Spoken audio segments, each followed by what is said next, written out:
terror, bombing ISIS targets in Libya hours after that video emerged showing the beheading of 21 Egyptian Christians. That amateur video on your screen there showing the aftermath of a strike in the northern city of Derna. Now, earlier, the military sent in F-16 fighter jets to take out various targets. In a show of solidarity, the Egyptian President al-Sisi meeting with members of the Coptic Christian community, now in mourning after this latest ISIS attack on new territory. The kidnapped Egyptian workers who went to Libya in search of making a living were seized in Sirte.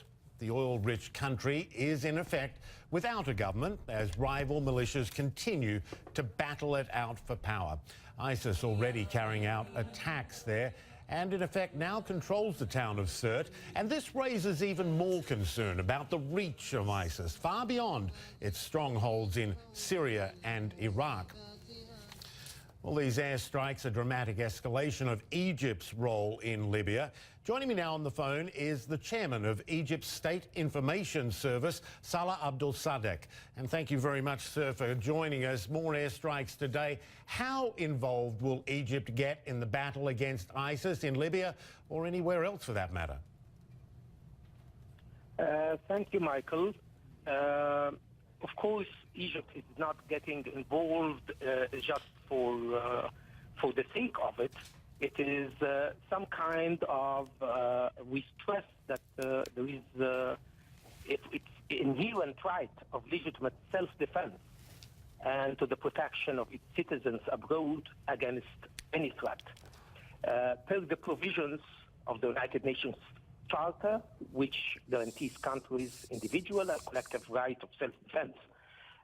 There was early this morning, the Egyptian Air Force conducted airstrikes against sites and storage facilities of the terrorist organization of Daesh. And this was done again as a reaction for the brutal and cowardly way in which 21 Egyptians were murdered,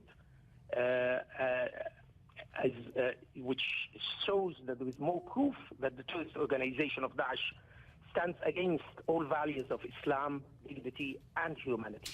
It also shows how its tentacles are spreading, and in particular in this case into a country like Libya. I suppose the question is this: what real impact can you have from the air alone? Well, as you know, the situation in Libya is very complicated. The situation in Libya is very difficult for a certain side just to determine how it is. There is so much or so many of the trials of getting Libyans together through meetings, through the UN, through the Arab League, and up to now we're still skeptical about the results. What happened is Egypt is trying really to defend itself against it. And as you said, Daesh is stretching its existence from Syria, Iraq, going to Libya. Maybe if you have seen the brutal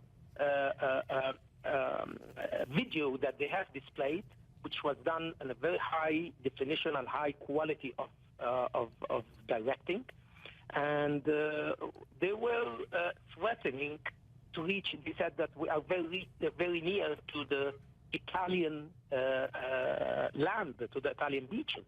Also, they were threatening all Christians of the world with words that they are making in new fight, a crusade, Islam against crusade, and I think they will fail. No one would buy such I did see the video, and it was sickening, as most of their videos are. And you make the point, as we did when we saw it too, that it was very much in the style of ISIS. Orange jumpsuits, the murderers were wearing black multi-camera coverage. You mentioned the talks, the ongoing talks that you say you're sceptical about. Do you support the UN initiative to get all sides talking and to reach on the ground now, Michael? Up till now is not very encouraging. You see what's happening on day-to-day basis and what we see, and having this new Daesh terrorist organization on the ground. You see how is it? So we are hoping that it helps. And we hope that it would reach settlement for our brothers, the Libyan citizens. But so far, I think you might agree with me, it is quite skeptical of what have been reached so far. I got to ask you, though, if you step back, if you look at the environment in Libya that allowed ISIS to get a foothold and that allowed other extremist groups to get a foothold, you can't really talk about Libya today without talking about how it got here. And by that I mean the actions of the West in helping to overthrow Gaddafi from the air and then basically walking away and leaving it in the hands of the militias who had come together, the tribes, to fight Gaddafi, but have always had their own enmities, and they just returned to it. Do you think the West bears some responsibility for what we see in Libya today?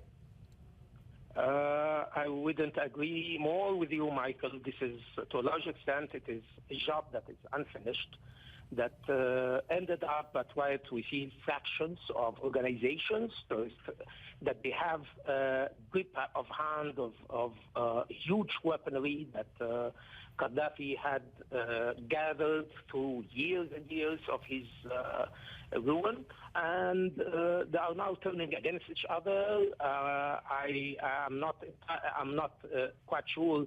Do they receive foreign fighters like what happened in Syria and in Iraq? There is a lot to be said. It is very complicated on the ground of Libya to just determine now. There is a government that is unable to control matters on land. Yes, well, we just had a map up, and we'll pull the map up because the map is important when it comes to my next question. You see there, Libya, during the Iraq War, per capita, the most foreign fighters who ended up fighting Americans in Iraq came from eastern Libya. That border, that eastern border, is a border that you share with Libya. The threat is not just in Libya when it comes to Egypt, it is from within. Extremists in the Sinai and elsewhere who have already struck and caused casualties. If you haven't been able to deal with ISIS sympathizers inside your borders, how will you deal with them in Libya across the border, especially if it's just from the air? No, we are able to deal with terrorist groups inside Egypt. Yes, there is sacrifices that have been there, but these great successes, if you are following up what was going on in Sinai, especially after the decision of closing the tunnels that used to be like vein of life to the terrorists in Sinai, through which they used to get ammunition, weaponries, finance, and so on. After the decision of closing these tunnels, they are now really, in the last kicks of a dying horse, if I may say so. There is a great success that has been done by our army, supported by our police in Sinai and in different areas. And yes, you're right.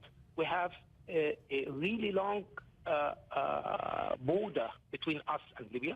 It reaches more than 1,000 kilometers, and it's easy sometimes that somebody would penetrate, but there is a lot of successes in this thing that's not affected inside Egypt by any means.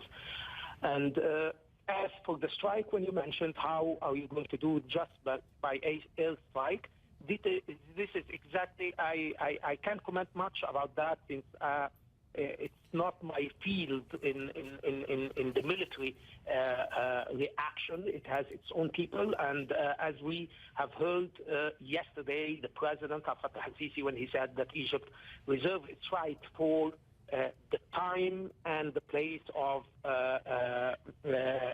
revenging and of defending itself. So I don't know exactly if by air strikes only it would be enough or not, but this is for the military specialists. And time will tell to see how effective it can be from the air. We've got to leave it there. Salah Abdul-Sadek, the Egyptian government spokesman, joining us on the line, and our condolences to your country and the Coptic community there for this outrage that happened. Thank you so much.